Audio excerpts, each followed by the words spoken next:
The Astrology of 2026, Personal Transformation and Global Revolution. My friends, the following is a conversation between myself and professional astrologer S.J. Anderson. SJ is a good friend of mine and colleague. I have known SJ for quite some time, and he has been an inspiration for my astrological work for many, many years. SJ is very versed in mundane astrology, natal astrology, and has been a consulting astrologer for, I believe, well over 8 years. SJ, if I got that wrong, please correct me in the comments. But SJ is a brilliant soul, a kind soul, and very, very amazing at what he does in his astrological work. I do believe he has a lot of things in the works, and maybe one day on his YouTube channel he will share what some of those profound and amazing things are. But in the meantime, you can find SJ on his YouTube channel, on Instagram, and of course on Patreon. Like many of us astrologers, Patreon is kind of a special place, and all of his links are down below. Now, in today's conversation, we touch on a lot of things. We talk about 2026, not in a grand way, but we talk about some really big themes, especially Jupiter going into Leo, the nodes changing signs next year. The nodes will be changing signs into Leo and Aquarius. The first eclipse that we do have during this new cycle will actually happen in the winter, and that is something we talk about, that first Aquarius eclipse happening in February, late February going into March, around that time. There is a lot of other things we talk about, my friends. We talk about hope and how there is hope in the future. We both are very hopeful people, and we think that having hope and optimism for the future and our own lives and who we are as people, as souls, is extremely important. We discuss about things about ourselves. So if you're interested in knowing a little bit more personal information about me or SJ, we dive into that. We dive into things that we believe will be useful and helpful for all. Now, that being said, without me running the risk of rambling on, I do hope you enjoy this conversation. And once again, please check out the description box below for any of my offerings, my services, SJ's offerings, SJ's services. And please, I hope you enjoy. As an astrologer, what do you focus most on in your work? You know, like for me, I feel what brought me into the realm of astrology was just my deep curiosity of the nature of reality, spiritual traditions. I mean, I feel like I've always been very fascinated with religion and spiritual traditions and stuff like that. And then I actually, like 10 years ago, went through a lot of hard things and kind of, I guess you can say, was some kind of spiritual awakening, even though I try to stay away from like new agey terms, but it was definitely a lot of loss, a lot of suffering, a lot of questioning of my path. And I already was a little versed in astrology, but that's when I really got super academic about it and really started learning a lot about myself. So I'm always curious to know what brought astrologers to become astrologers, and especially in the modern age. Because I mean, if we look back in time, it was kind of just a part of natural sciences, to be quite honest, right? So yeah, SJ, like what's like kind of your major focus in your work? Like what brought you here? And yeah. Yeah, it's a great question. I mean, I see astrology as a subset, for me at least, it's a subset of, a larger title or a larger task, which you might say seeking the truth or seeking. There was always this idea of the seeker or the seeking. Right. And that would be something like, hey, we're here in this realm. What is it? What are we here to do? What is life? How do you explain existence? This kind of search for meaning, you've heard people say. So I've Sure. always had a big dose of that because I just in my life I grew up in a home where there was like religion, spirituality, and that was kind of part of the worldview that I was exploring as a young man in different denominations. So I was thrown into various denominations within the Christian landscape, just at different times in my upbringing, and that really Yeah. can Yeah. show you different belief systems around. ostensibly it's the same Jesus, but then there's all these different approaches to it and different ways people Sure. come into that. And so I think that helped me have more of an open mind, I think, around, reality in a way. And I held things a little bit more loosely in terms of dogmatism or something like this. But the short answer, well, one of the major moments for me was, yeah, pain and suffering as a young person in my childhood. And I mean, I shared about this, so I'll share it again. But, I lost my mother when I was 11, and seeing her die and just losing a parent, I mean, that really shakes you to your core. I mean, that will Yeah. really rock Yeah. you. And Of so course. a lot of my life was healing from that pretty quickly as I got into my 20s. Was trying to integrate and heal from that trauma, emotional trauma. And I come from a family of addicts. So, I was a hardcore addict and alcoholic as a young person, Sure. which people have also heard in my story. So I was out drinking and drugging just to dull the pain, but also to explore reality and consciousness, and did a bunch of psychedelics. And when I finally had to quit those substances, part of how that's done, at least for me, was spiritual search, and replacing those intensities with the intensities of spiritual experience, and with God effectively, and satisfying the soul in ways that are healthier than through alcohol or drugs. And so that was all early though in my life, man. That was like my 20s, was Yeah, I mean, sobering I up. feel like And I yeah. tell my audience the same thing because I mean, I got sober when I was 25. I'm 38 now.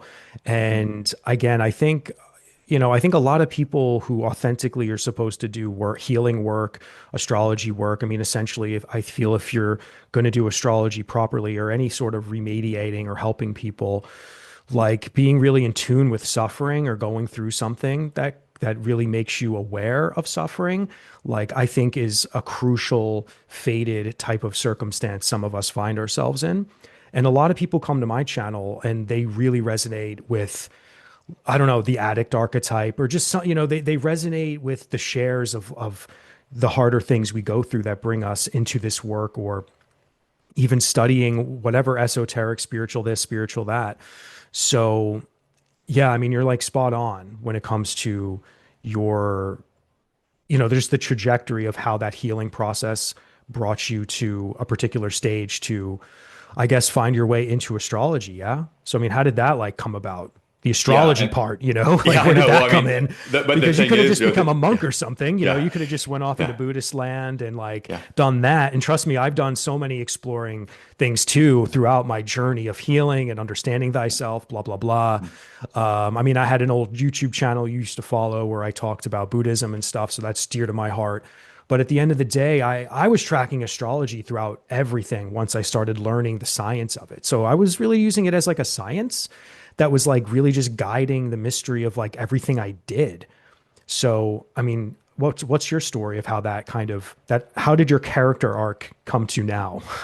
Well, yeah, and let me just say, I start there Yeah, because the short of it is that I treat astrology as a subset technology that is actually in my hierarchy of tools that I use below the higher tools, which are spiritual connection to the divine source. And to me, sure. it's very important to say that and to center that, because Right, you can't understand in my as I tell it, why astrology spoke to me and how I became an astrologer without that context, because right. it's the result of that journey and search that led me to the astrological technique. One, and two, as I work with clients currently and I'm engaged in astrology all the time, it works better if you have a non-astrological tools for living well. I mean, astrology is ultimately a technology to live well, to add meaning to our lives so we can have a better life, more satisfied life, a more integrated life, a life of greater understanding, a life of wisdom. But astrology is a great component to that. It's a great addition to that. It can foster that, certainly. But without a spiritual worldview, in my opinion, and spiritual technologies for satisfaction, astrology won't work. It'll fail you. It'll engender fear. Engender confusion. It may create Hmm. lies or obfuscation. So this is why I start with that, Joe, less to like just talk about myself and more because I think it's an Yeah. absolutely essential component to everything that my astrology is about, in fact. And I Right. can keep going there, but I just want to be clear about that. That's why I bring that in because, you know, I was led to astrology through years of trying to understand myself, reality, God, the divine, and spending many hours and days Yeah. and decades of practice. And I Sure. actually had a ticket to a one-way ticket to Burma. I almost went in and ordained in my early 20s. Yeah. That's how serious I was about, okay, let me go. These Buddhist people have it right. I was sitting on these silent Yeah. retreats. And then I was like, I got to go ordain now to go deeper.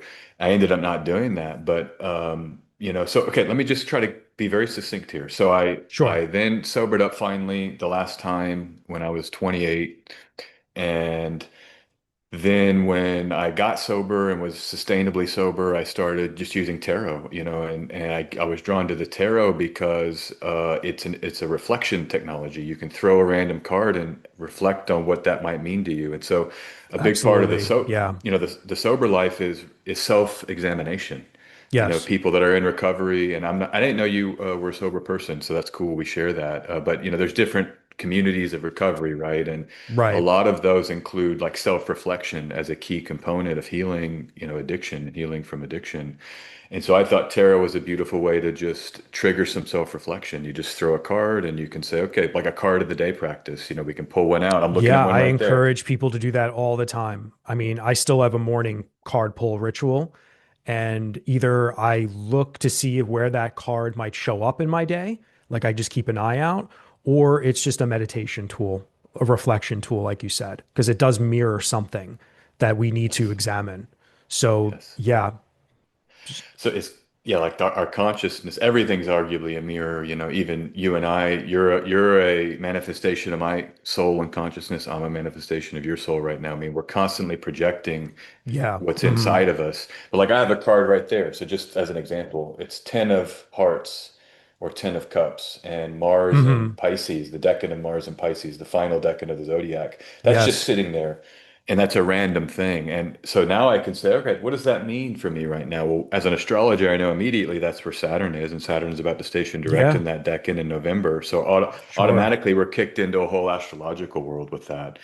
But yeah, still, the idea of like Pisces, the inner landscape, Mars, maybe there's pain or there's kind of the dream, the struggle to know what's real and the kind of pain around that. And, it's the confusion sometimes that can be a challenge, but that can also, invite us into other worlds or something. I mean, so anyhow, let me just say this. I was doing tarot, and tarot is embedded in astrological symbols. So I was studying the zodiacal symbols for that few years as I studied tarot.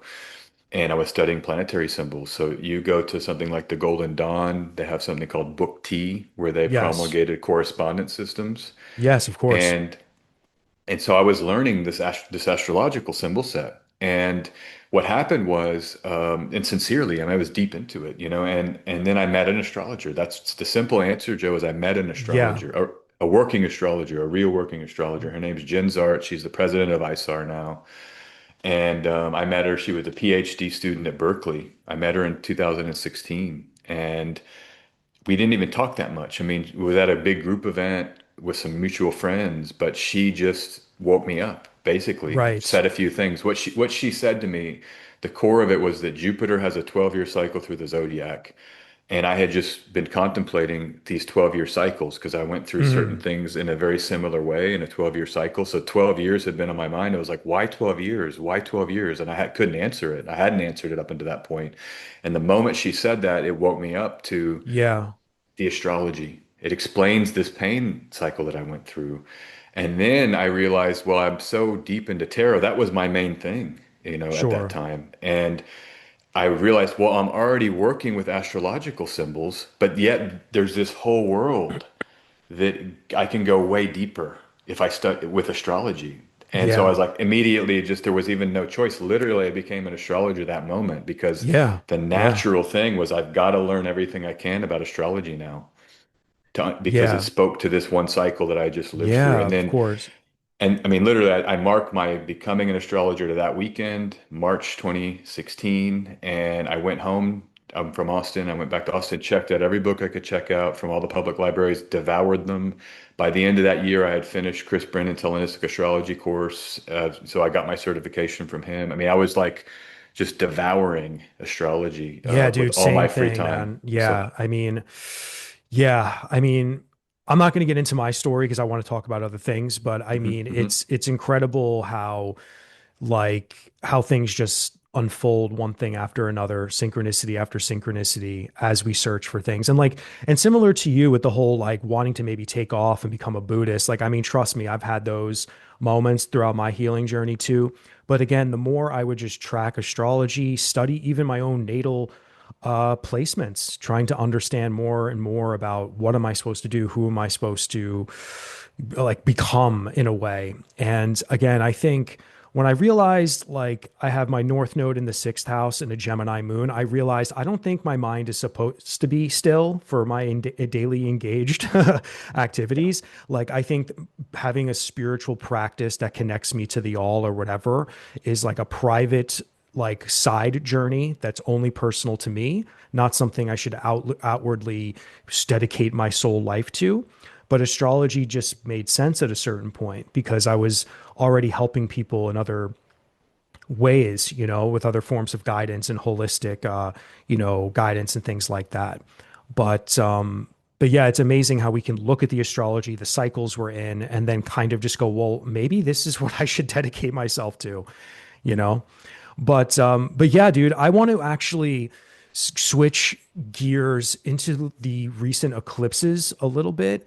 And you did mention something about decans just before, because I think a lot of my audience knows me for constantly talking about them, the tarot card correspondences. I know you just mentioned the Golden Dawn before. I mean, that's kind of been like a year-long obsession for me, really diving into and really becoming like a huge part of my work.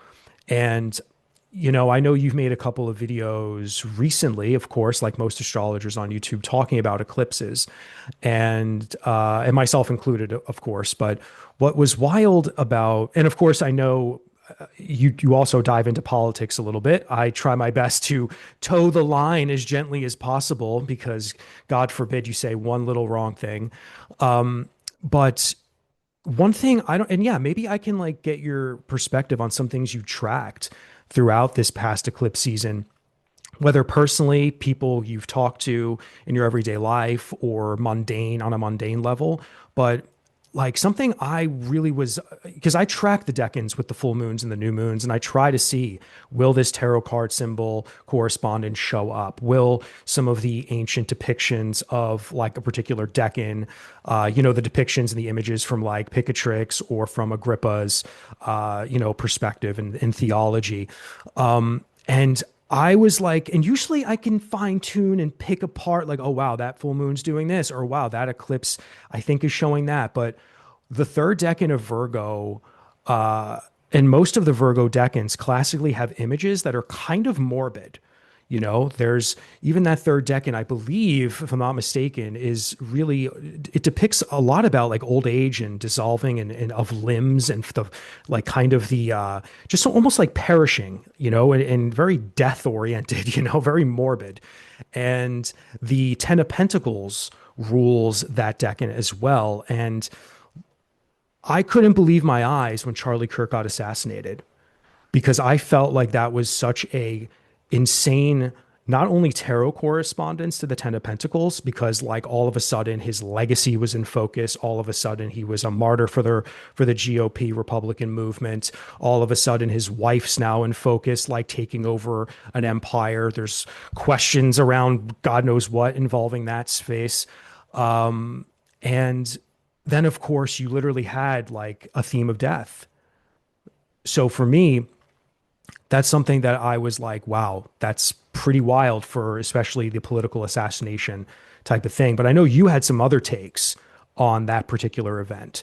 So, yeah, is there anything you want to share or add involving this eclipse season or, yeah, whatever you want to riff on, anything that comes to mind? Yeah, I mean, with Charlie Kirk, I think it's an extremely important moment because of how embedded he was politically and how influential he was politically. I learned more about it after the event just to see how, big it was and try to explain how big it was. I mean, it was all over my social media feeds and it was just everywhere. Everybody was talking about it. Even here where I live in Albania, everybody was talking about it in the news here. And so I became aware of his great reach politically and his great influence politically. I think that the nature of an eclipse is the downfall of influential people, and so that he was eclipsed, Hmm. and rest in peace, Charlie Kirk. I mean, I'm not even, I didn't really know him. I don't really, I'm not, my politics don't really align with his mostly, Sure. so it's not Yeah. a political thing, Any of that stuff but is not good. No, yeah, no but good it's just, for stuff like that. Yeah. yeah, but I mean, it's just someone who was prominent, was just killed on national television or, in this national media. Everybody Yeah. saw the pictures immediately that it's one of those things that can shock the collective psyche and shock the psyche of the body politic.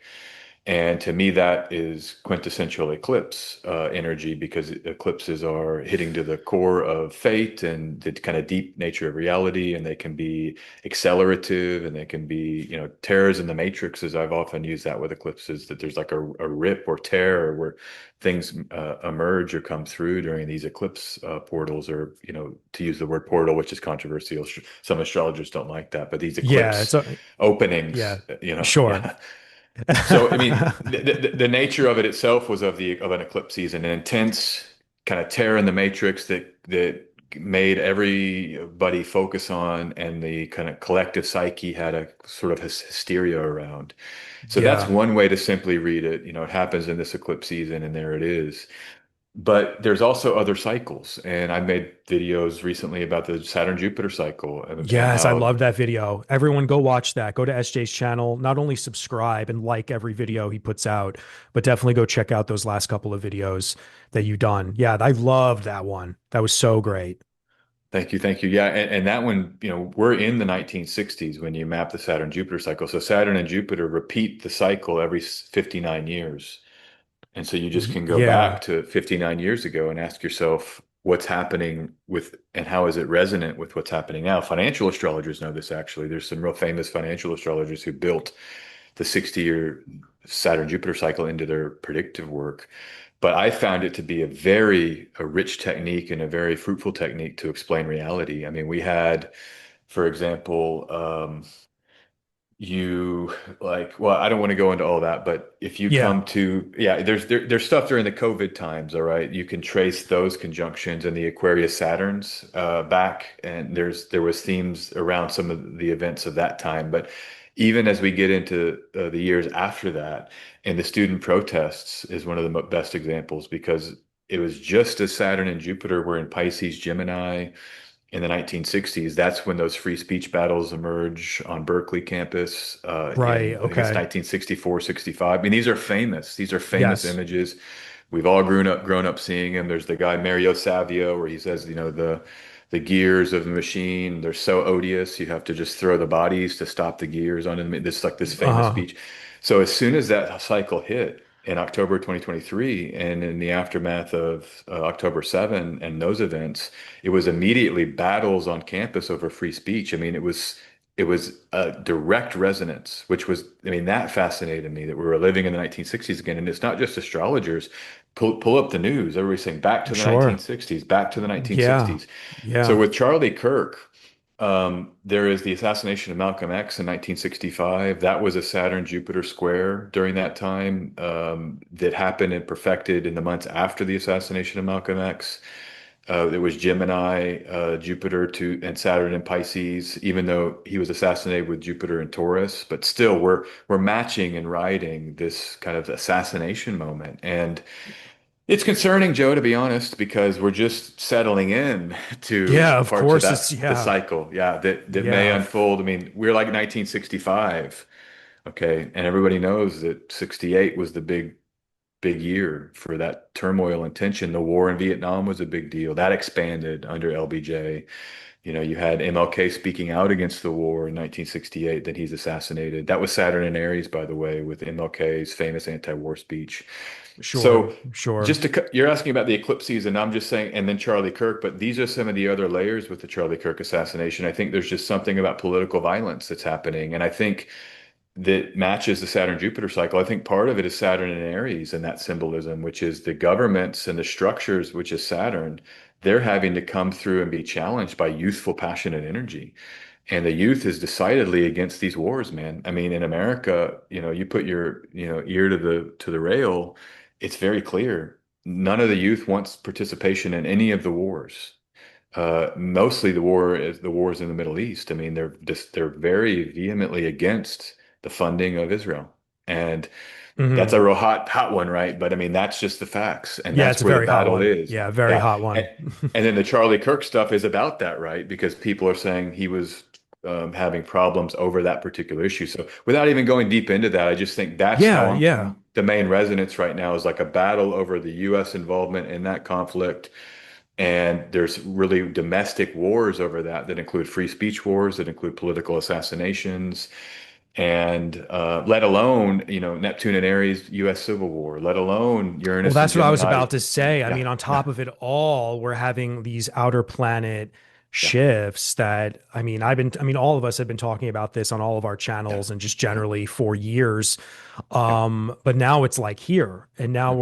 we're going into Neptune's. Now we're having this retrograde moment through the winter. That's actually something I probably wanted to shift and pivot to as well before we talk a little bit more about 2026. But I mean, this can tie into some 2026 stuff because, again, after everything you just said about the eclipses and the Saturn Jupiter cycles, all that stuff is so fascinating. But yeah, on top of all of that, we now have like even I don't want to say the word scary, but I mean, there's been Yeah. periods in history that were pretty goddamn scary that like we're seeing little like just little ripples and rhymes, you know? I mean, like literally, even again, speaking about Chicago and the governor here, I mean, the Civil War has been thrown around in the news more and more every day.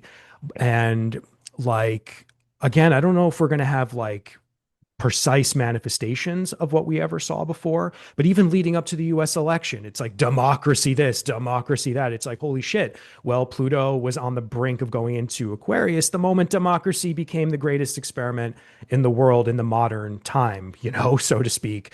So, so yeah, I mean, on top of everything we just said there, like, how are you looking at the locking in of all these outer planets like after these like how are you viewing these little retrogrades, right? Or maybe they're not Mhm. little retrogrades, Yeah, but yeah. like, Neptune's about to go back right after this new moon in Libra that we're about to have about a week or so after recording this, at the time of this recording.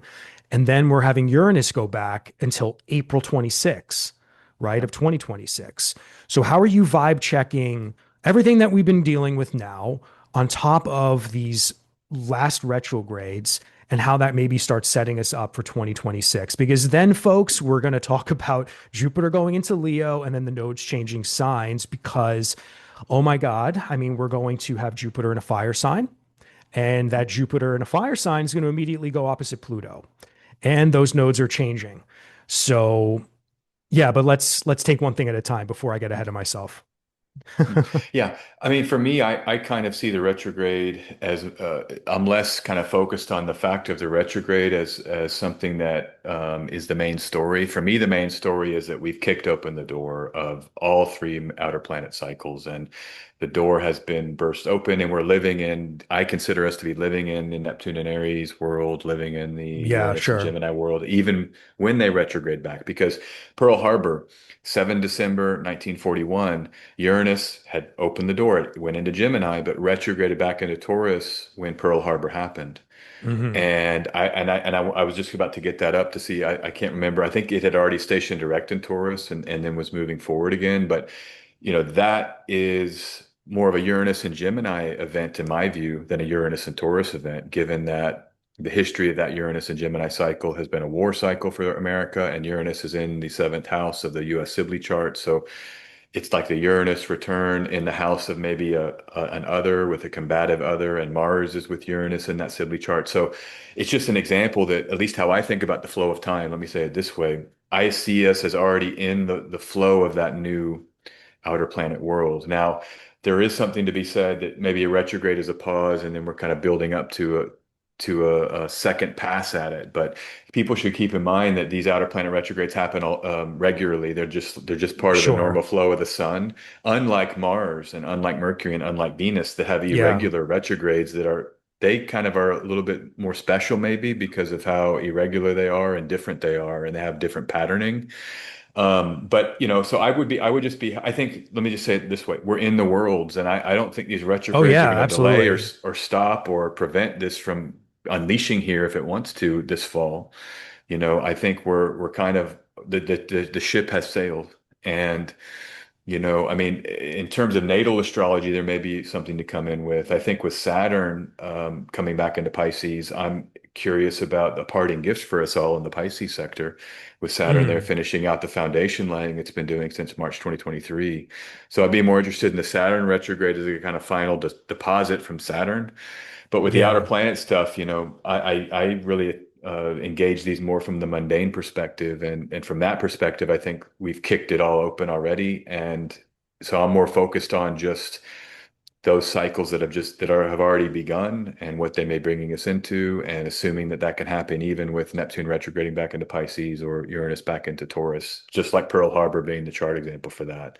Yeah. Um, Yeah. So for when you do client work, do you track outer planets? Like, because I feel, yeah, because we've talked about this before, like off screen and other times. Um, but yeah, because I mean, sometimes I try to tell clients, like, outer planets are important, but they're kind of just like broad paint strokes that we really have to examine over longer periods of time, So, and especially tracking retrogrades, I think in our natal charts, I think that's kind of very difficult. I don't even like making videos on it or talking about it, even in my talks, because it's like, I mean, unless maybe you can observe your life so fine where you can see something like the retrograde in effect. But I mean, do you usually track the outer planets with people? Or is it like, because for me, the mundane stories are really where that's like the heavy hitting stuff, like you just said.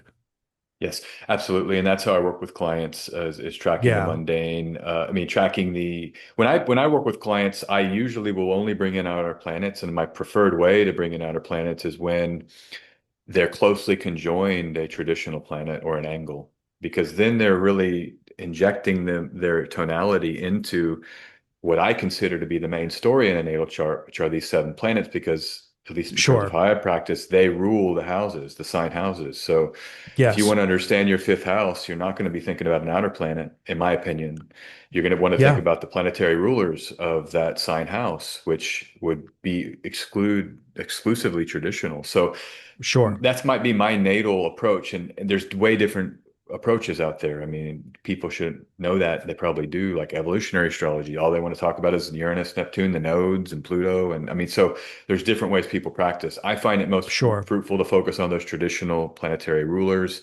If a outer planet is very close, it maybe wants to assert itself, but I'm not as keen on that either as a first pass when I want to understand what's happening in someone's life or chart. Sure. Uh, Sure. and so, yes, and by the way, Pearl Harbor had Neptune retrograde, or sorry, Uranus retrograde in Taurus Okay. after had entered Gemini. So when we think about our timeline, when Uranus goes back into Taurus in November, and then it stays in Taurus, it stations direct. I can find it here, probably what Mhm. March or February, and then it re-enters in Yeah. April. Uh-huh. Um, this could kick it all off, which the main Uranus and Gemini turmoil and destabilization, even though Uranus is back into Taurus. So that's really what I'm Yeah. most So interested wait, so in. you're saying it happened when Uranus was in Taurus? Yes, Pearl Harbor happened after Uranus had entered Gemini, so kicked Okay. open the Uranus and Gemini cycle, Yes. but it Yeah. retrograded back into Taurus for that final time, and it was And something. retrograde. It was Yeah. during the Uranus retrograde that Pearl Harbor happens. Okay. So, Wow. the idea So that a retrograde would block or be a pause or might prevent things, like I don't think that applies here. I think, we're into these new worlds is what I was saying. yeah, And yeah, I no, I think, mean, I yeah, totally yeah, agree. I yeah. totally agree. Um, and that's actually a little worrisome, maybe. I don't know. I mean, I think we're all going to be twiddling our thumbs and looking at everything. I mean, not that we're not doing that already as astrologers, but wow, that's an interesting, very big piece of history there. Yes. Um, yeah, so as far Eh, as so yeah, I mean, so as far as because I mean, I want to ask you, like, where do you think the world will be going from this point forward? But I think it's very difficult because I know a lot of the people who watch my videos and when I do talk about things going on in the world and like, I don't know if people who follow you have the same like, worries and fears, but I think more people are turning to astrology to try to understand the world. And I try my best to explain to them how cycles work and stuff like that. And the more and more people hear about these outer planets and the history involved, they're always trying to put puzzle pieces together to see like, okay, well, where's the hope here? Like, where is like the next phase of this? And I just want to know like how are you like approaching how you feel personally about where things are going, and like do people come to you with concerns involving the mundane stuff, or just the way that they are trying to interpret these outer planets with their own life?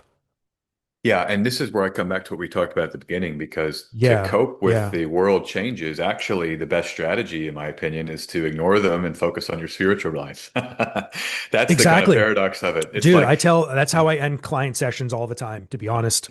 yeah, yeah. I do. So, Yeah. my advice is just like, yes, okay, it's first tier. We always, in my opinion, thinking about this here, you got the first tier of how we're going to get benefit. And then there's the other tiers. And I think those lower tiers, which would be secondary concerns, would be, yeah, let's talk about some of the outer planets and maybe where they're in the houses in someone's natal chart, maybe talking about these cycles and what they may trigger, and then hypothetical scenarios. So, for example, if someone is living in Poland right now and they came to me, I don't have any Polish clients. I think I've had one. I definitely have had one, but and I would be talking about, hey, what if that spills over from Ukraine into Poland? I mean, do you have contingency plans? Is that something Uh-huh. even on your radar? I mean, at a certain point, you would want to plan for those contingencies if there's a clear applicability for someone's context, like, or if someone is in the military and they could potentially be deployed, but that hasn't happened yet. You might want to say, hey, think about what if they were deployed? Are you prepared for that? These are the kind of, not that I think it has to happen, but these cycles tell us there's increasing likelihood for those scenarios. And that might be at some point worth talking to someone about, but it's definitely secondary and lower on my list. I mean, the primary thing I would talk about with a client, it wouldn't even be the outer planet stuff. I want to know where Saturn and Jupiter are. What Right, houses are they right, in? If you right. have like if you have Saturn in your seventh, that's going to be a big thing with the spouse. And if your spouse is like a military lieutenant that could be deployed, and this Yeah. summer when Saturn was in Aries, they were getting kind of rumors they may, then that's like a high concern for that particular nativity that Saturn re-enters in February. And then it's in Aries until April 2028. During all these other hot outer planet transits, you might ask the person, hey, have you prepared for that contingency? Have you talked about the family plans that you may need to get tight with, to make sure that goes smoothly if that ends up happening. So I really do focus, not without in readings and clients, I'm not as geared into let's talk about these outer planet mundane cycles. I really want to know the nuts and bolts of their natal chart and the Yeah, transits in the no, of natal chart. course. Yeah. And then it's, but sometimes people will insist like, hey, SJ, tell me about these outer planets because we're all talking about it. And then Yeah, I and just that's put why I up the brought it up. houses. Yeah, Yeah, I'll that's put up why I the brought it up. houses. Yeah, because I mean, I feel like a lot of people, maybe who are watching this right now, I mean, a lot of people obsess over the outer planets, and I get it Yes. because Yeah. like it's the mundane astrology that is being spewed left and right, and of course, there's a lot of sensationalist type of astrology videos out there, and again, everyone is just like locked in, and there's so many people learning astrology now for the first time. I mean, because I think we're entering again, maybe this is part of the Pluto Aquarius era. I mean, I don't know. Like there's certain, astrology is just blowing up. A lot of people are believing in this as a real phenomenon, a real thing that we experience. But I always try to tell people, and that's the thing. Some readings, I actually, when we dive deep enough into what Pluto and Aquarius is starting to do for people, you can already see what some of these outer planets have just awoken for some Yeah. people. But I always try to assure them, listen, like where Saturn is and Jupiter is, like these are like the stepping stones year to year that are actually going to help you shape more and more of your karma to move in a good direction. And then before you know it, like wherever Pluto is, whatever Uranus is going to do, or Neptune, and because they're all talking to each other, you'll slowly, I mean, if you're living a good life and doing the right thing, I mean, of course, you can navigate challenge like anybody else, but these outer planets will hopefully shape like a larger chunk of your life cycle. And you'll slowly understand it. Like it's not something you have to totally like obsess about. Not that you should obsess at all about astrology generally, because that can make you go crazy too. But it's more important, I think, to like you said, understand the traditional nature of astrology, those seven planets, and that in itself could be a guiding light to help you live a better life and to navigate challenge and to understand suffering and to and maybe know when to do something that's good, of course, or to pursue something, right? To really set an intention or to begin something, because all that stuff is really beautiful, and I that's how I approach clients, when I talk to them about that stuff. And when I just say it this way, like people will say, "What? Tell me about Pluto and Aquarius." I say, "Well, let's talk about it. We haven't even talked about Aquarius. Why don't we start there? Let's Sure. understand what Yeah. Aquarius is doing in your chart. Where is your Saturn? Where is your Mercury?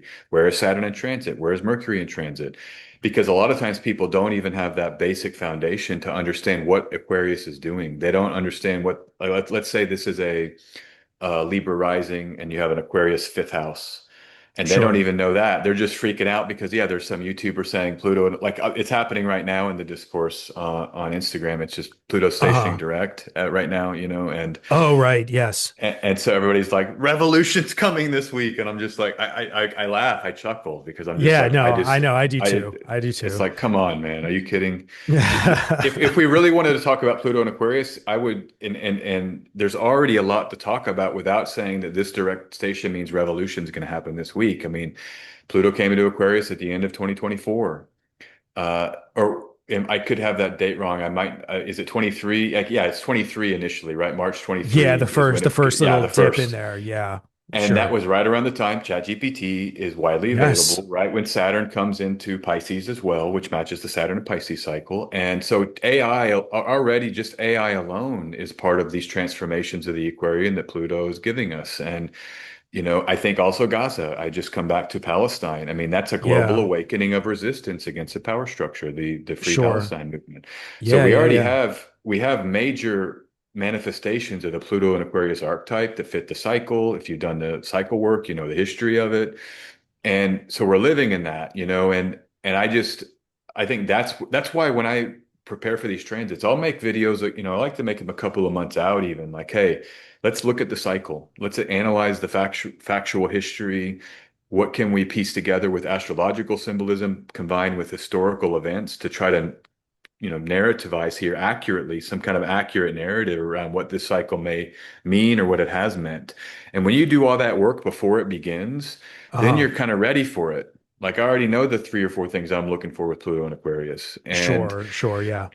And so anyhow, just to come back with people, I will say let's understand Aquarius because most people don't even know what the fifth Yeah. house is, where Yeah. Saturn is in the chart, how Saturn functions as the ruler of Aquarius, and how that impacts their fifth house as a theme, what the archetype of Aquarius is, and what that may mean for the fifth house topics. And then you put Pluto into that only after that work's done, because that's what Pluto will be transforming. Yeah. And so that's how I see it. That's how I would approach it in like kind of a methodical way with people.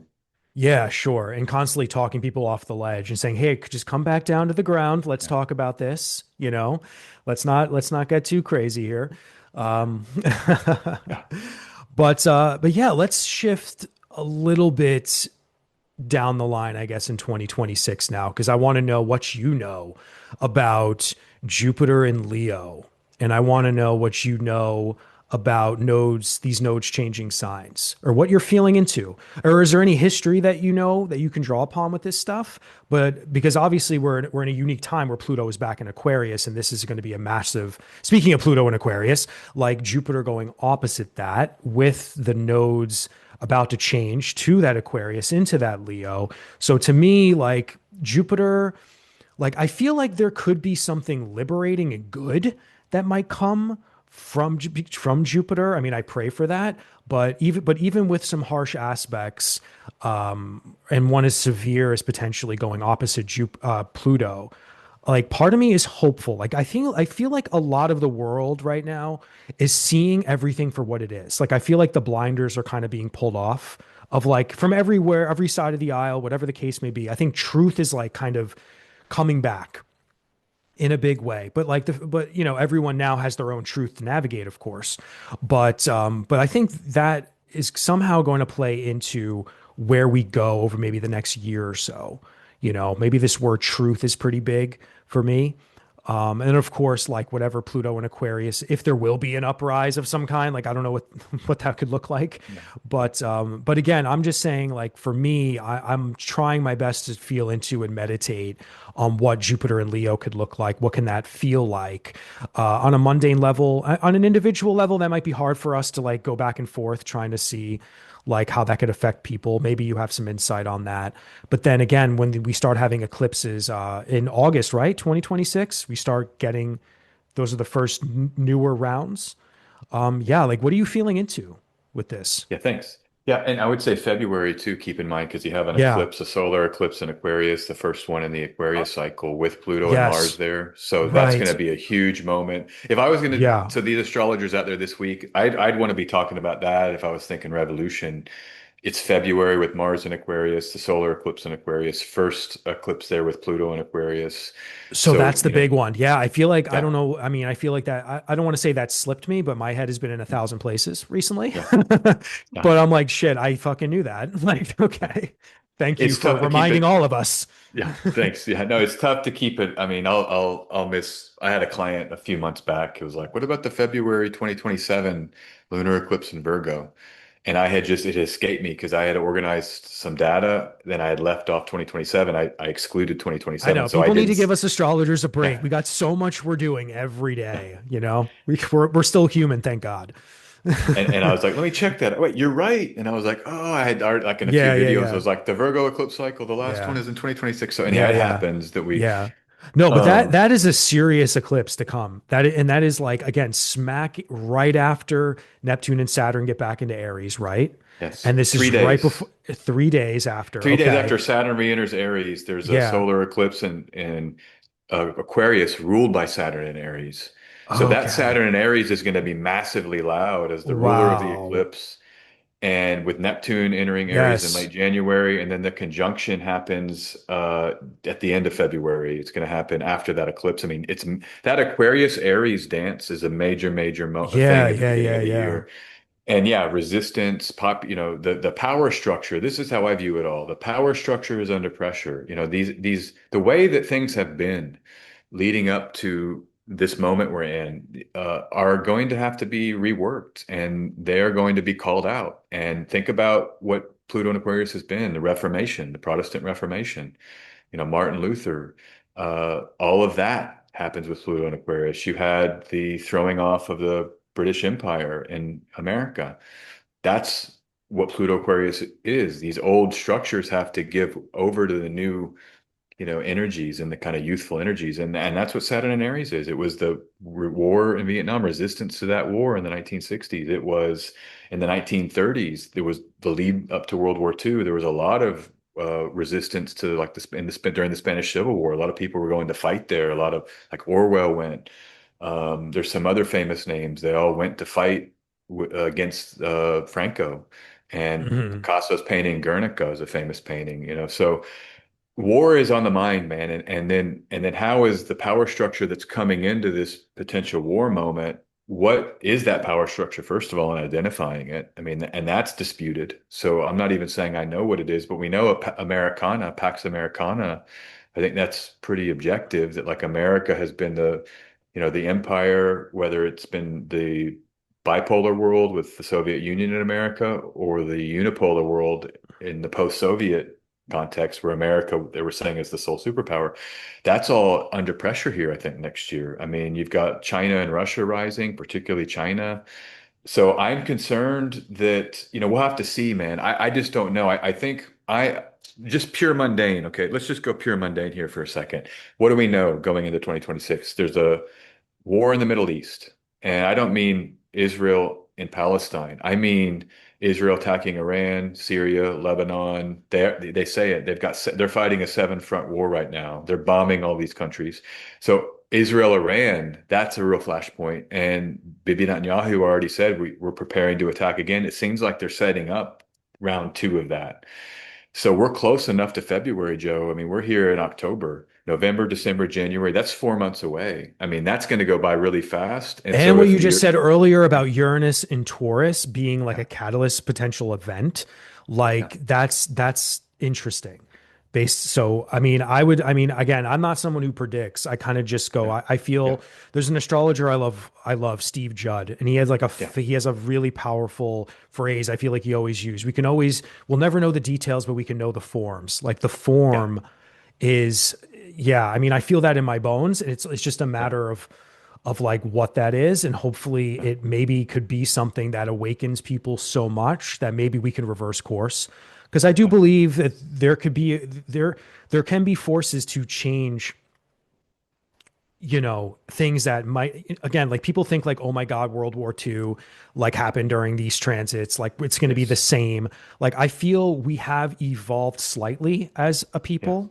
I feel consciousness has elevated a little bit, and I'm not saying that in some new agey way. I just feel Mm. we have a lot more sophistication in the Western world, at least, and but a lot of places around the world. So I do believe that we if something bad enough happened, that would be almost like the old world screaming, but there's still going to be such a more powerful force of the new world that hopefully there is a diffusing. But Can I say yeah, something here? yes, Just to please say, do. I mean, yeah. Yeah, I mean, first of all, I just want to say I like to do what's called scenario planning. I mean, no one knows. I don't know the future, and I don't like sure. to want to predict it either. I just Yeah, what yeah, I like to do is like you get the cycle work, you see what happened in the past, you see how it might fit the symbolism. Then you have to pay attention to the present and the recent past to understand a factual context that's being brought into something, and then you can kind of do present scenarios that would maybe closely match the symbolism and the cycles to guess. And the reason why I like to do it, and not to guess with any certainty, but just to posit what may come so that we can psychically, emotionally, and mentally be ready. That's the only reason I like to do this. So there's a sure. psychic prep here because you're going to need that psychic preparation if there is a major geopolitical event. I mean, the risk is that we get lost in a mass hysteria or a mass formation. The astrology gives us the advantage that we're like, okay, cool. We've already been thinking about this. We've already prepped for this. Like, I don't need to freak out. I can just focus on Right. my meditation and my prayer and, loving my family and being a good servant for my community. And we're good to go. Like, I don't have to freak out about this. So this is how I offer this primarily as a psychic, under a psychic shield so that if this stuff goes down, like it may, we're ready. And two, I will just say like, we're in an age of air, okay? People may have heard of this, but Saturn and Yes. Jupiter make conjunctions every 20 years. They will be continuously conjoining in air signs until 2159. That Hmm. means that a lot of reality is mediated through information. And we live in a digital age where the media is so omnipresent, man. I mean, this is Yeah. our God, right? This is God. Yes. And Yeah. everybody's here getting everything through this 24/7. Yeah. So it Yeah. may be That that the is. Yeah. war is on this. And that's what happened with this 12-day war this summer. It was all fought here with like Yeah. people, the That's a actual really good war. point. Yeah, that's a Yeah. really good point. It is. And that's kind of what I was saying before. Like, I don't think people freak out like, oh my God, we're going to have another ground war on the level of this or like Yeah. whatever the case may be. It's like, no, I mean, this is like information war. Even Yeah. this It's Civil War information. stuff with Yeah. America, like, Yeah. this is all just like shit you're seeing on the news. And Yeah. like, again, like, nothing's really happening. Like, No, like no one's bleeding in the streets just yet. no, I mean, no. so yeah. And unlikely to happen. I mean, even look at World War II, just in terms of America, the percent of people that were fighting or involved. I mean, it's small actually when you put up the total population. So most people's lives, yeah, you'll be affected, a family member. Even in the World War II scenario, you're probably going to have business as usual for most people. And I tell people this, I'll tell clients, it's like, Yeah. And that's that's the why I want to just reality. talk about, Yeah. Yeah. let's talk about where's Leo? If you're a Leo rising, hey, you're going to have a potentially great year next year. You get a power up with Leo in your first house. And let's say they have Leo rising with like the sun in Aries, and that's like a whole, maybe a beautiful thing, like spiritual expansion next year. Like you have a whole Sure. like empowered moment to like learn things and teach and be excited about reality. And so, that's why again, it's like this custom analysis with the more important tiers of what's happening in someone's natal chart has to be done first.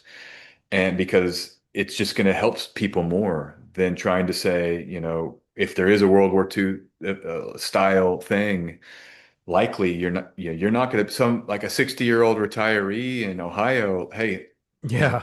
you got nothing to worry about. Okay. Just Right. like pray, meditate, get your spiritual life going.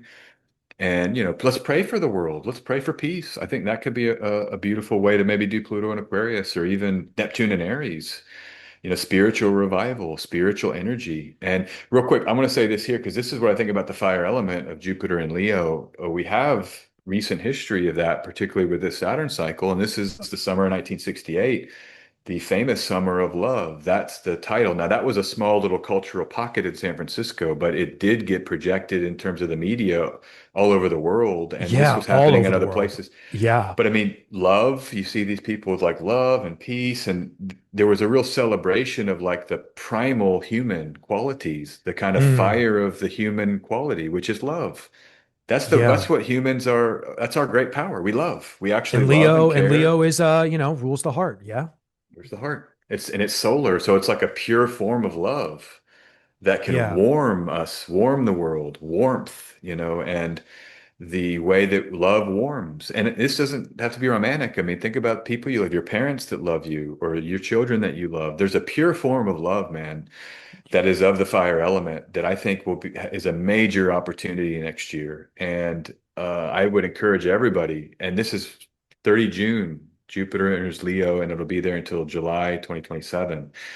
But who do you love? How do you love? What is a pure expression of the human quality of wanting to shine the inner light onto the outer world and let the other inner lights of others shine back onto us, And so I think that's a big part of next year, and that could be the saving grace. The one other thing I would say is these outer planet transits are all in supportive trines and sextiles, and Yes. some astrologers are like, this is going to be an amazing breakthrough. And what if this war stuff is just a kind of a flash in the pan, but then we're entering into like a age of peace? I mean, there's a ceasefire in Gaza right now, they say. So, I mean, I don't know if it's going to hold, but And what a new if moon in this? Libra on the horizon, right? So, I mean, what a Yeah, beautiful new moon to yeah, start, like, yeah, the first major reset kind of after eclipse season. Yeah.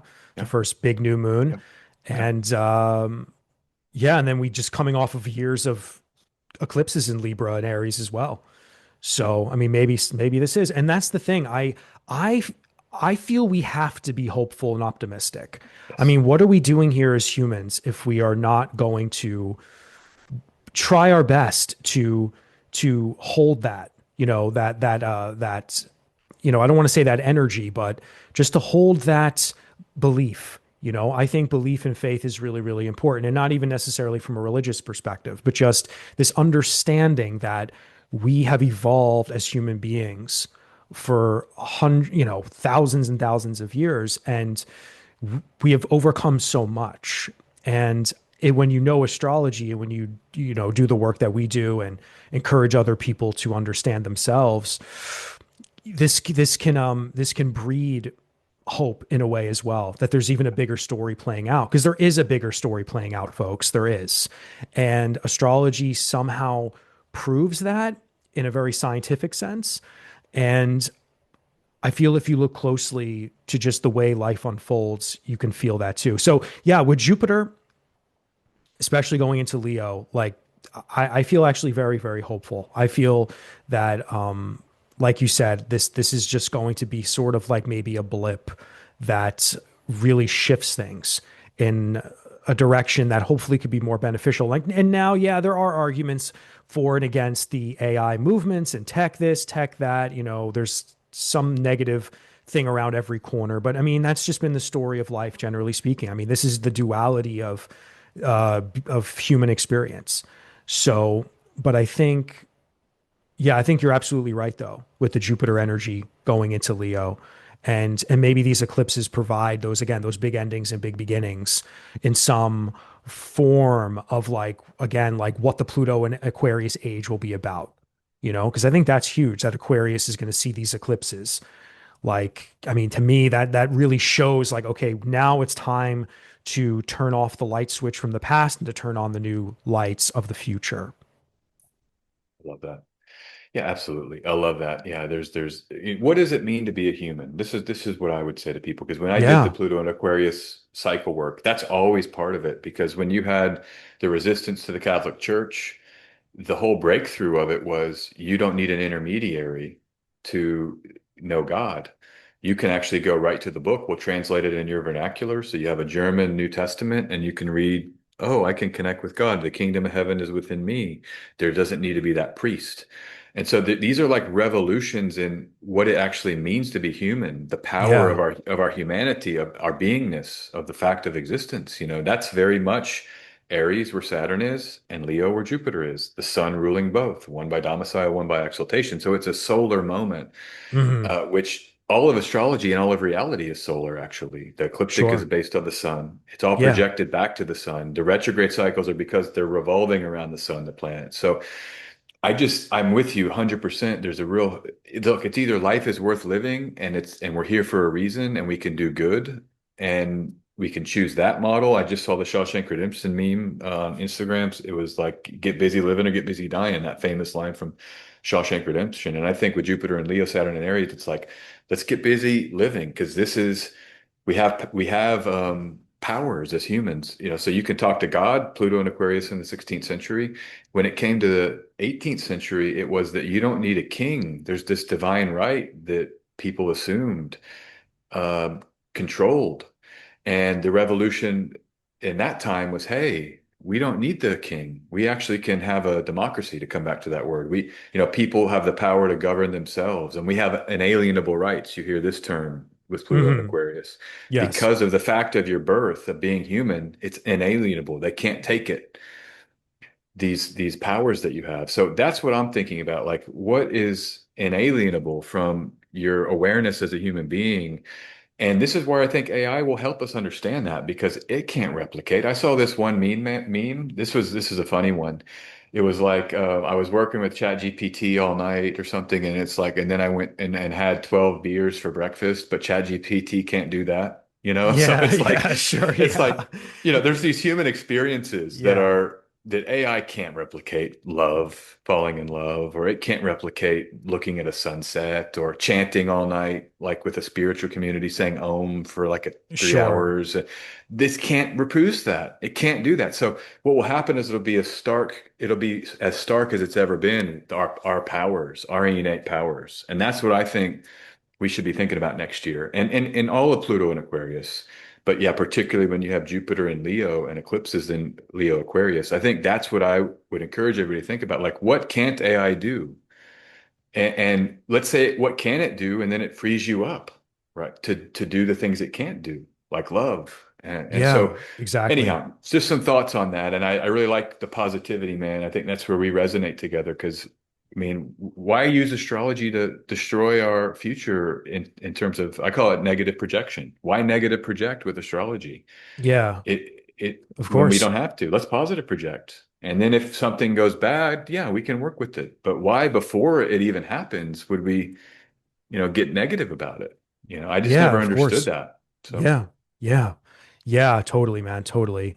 Now, yeah, let's wrap this up. I have one last thing I want to ask you, but I feel like we kind of got inspirational with some people. I feel like we're trying to help people out while we're navigating some heavier stuff today with some of the conversation. But so yeah, I think. But here, I really want to end this chat with this maybe two questions. How can we live a good life even during challenging times personally? And how can astrology, spirituality, and divination help us? Because a lot of people, obviously, who maybe watch me, they're into the tarot, they're into astrological magic, they're into astrology and just spiritual things, generally speaking, of course. I try to keep people grounded and how to do this stuff ethically and, like, in a way that it could be more beneficial and rooted into the ground versus totally blown out of their crown chakra, for example. But yeah, just from your angle, how can we live a good life during challenging times, do you think? And I feel like we might have answered this already in some of our chat, but any last thoughts on any of that? yeah, I mean, I would just say for me is first you have to get honest with yourself. And this is a lifelong struggle. I mean, when there's a challenging time, you have to kind of reflect and go back to that idea of reflection, right? We were talking about tarot card of the day to reflect. But Yes, yes. I do think there's a self-examination part of any challenge or struggle that is kind of a necessary bedrock to build out from that. And so like, if a relationship has ended and it's not just, oh, that person is a narcissist. Well, if that's true, why were you with a narcissist? You know, that's on you. There's some of it that's back on you and your own choices. Yeah, exactly. Hmm. And so that's what I would say. One is like self-examination. Okay. Then two, into action, and there's all kinds of healthy tools out there, guys, for any problem you're working on. I mean, there's people that have studied it, that have solutions that can aid and assist, and finding those positive solution-based people for whatever issue you have. We live in a great abundant time with information being available to solve problems that you may have. So like going back to a relationship example, let's say, okay, yeah, I was dating this narcissist. All right, then I have to be like, oh shoot, why did I want to be with a narcissist? And it's like, oh shoot, oh, that's my dad. Oh no, I just Hmm. reenacted a childhood relationship. And then it's like, shoot, now I know I'm carrying some of this emotional baggage that has been gotten in the way of my adult life here. And then it's like, all right, let me go get the two books. Okay, it's that expert, Dr. June, Dr. Thomas. They've got the two books on healing, narcissistic dad. Maybe read those books, start reading those books, and then they're going to look in those books where they have tangible like daily things you can do or affirmations or so this is just one hypothetical. So then as an astrologer, then it's like, okay, wow, you go to your astrologer, you had Saturn in the seventh during the breakup this summer. And now Saturn is, and let's say Saturn is your Cap rising. Oh, no, no, you would be a Libra rising in that case. But Saturn rules Libra. So Saturn is you at one level as the ruler of Libra by exaltation. So Hmm. the astrology is saying, hey, right now you need to focus on that seventh house and going deep there and letting Saturn bring you an initial, pain moment so you can heal it and set a new foundation. And then I would say, okay, now astrology tells me April 2028. That's what I'm kind of working for to kind of get healthier so that in April 2028, maybe there's a parting gift in that beginning part of 2028. If I work hard right now and get honest and try to work through this stuff, then I'm kind of working to make this Saturn transit a beneficial experience.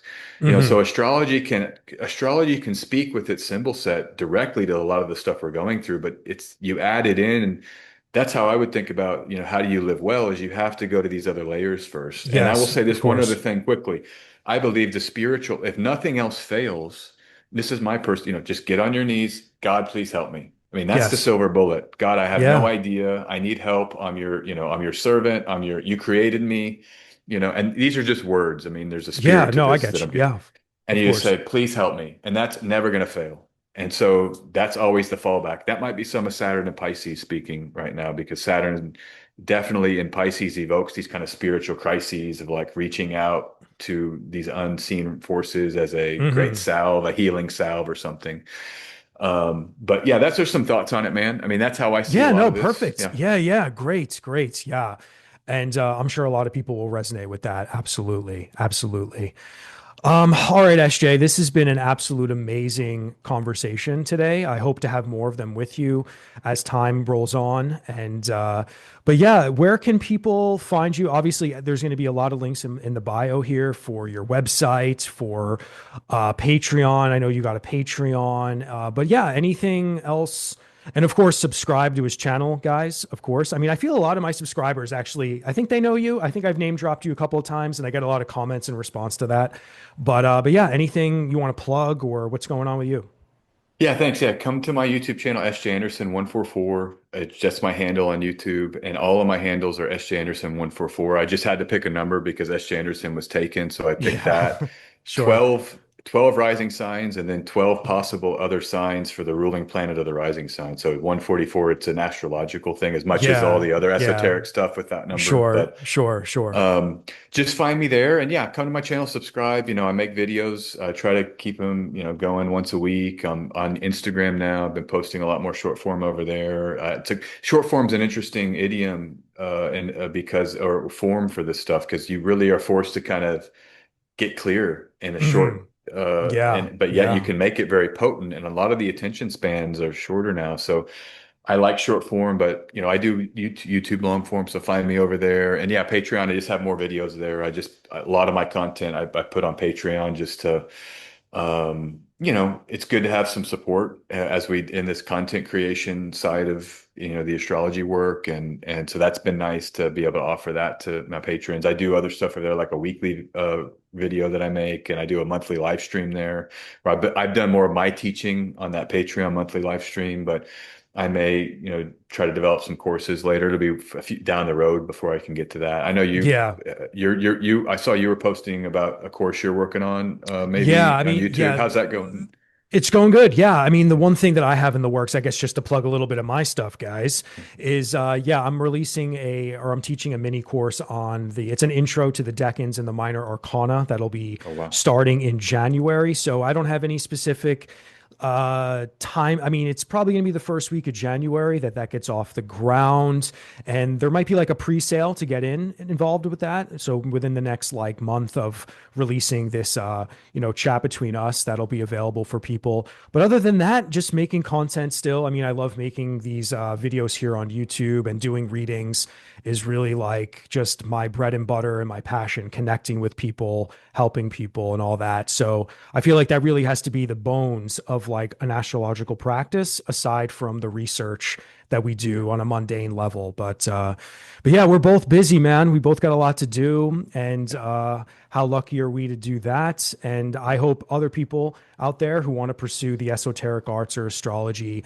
can follow that dream as well, or at least their studies. I feel like get yourself clear on why you want to learn this stuff. What does astrology bring you?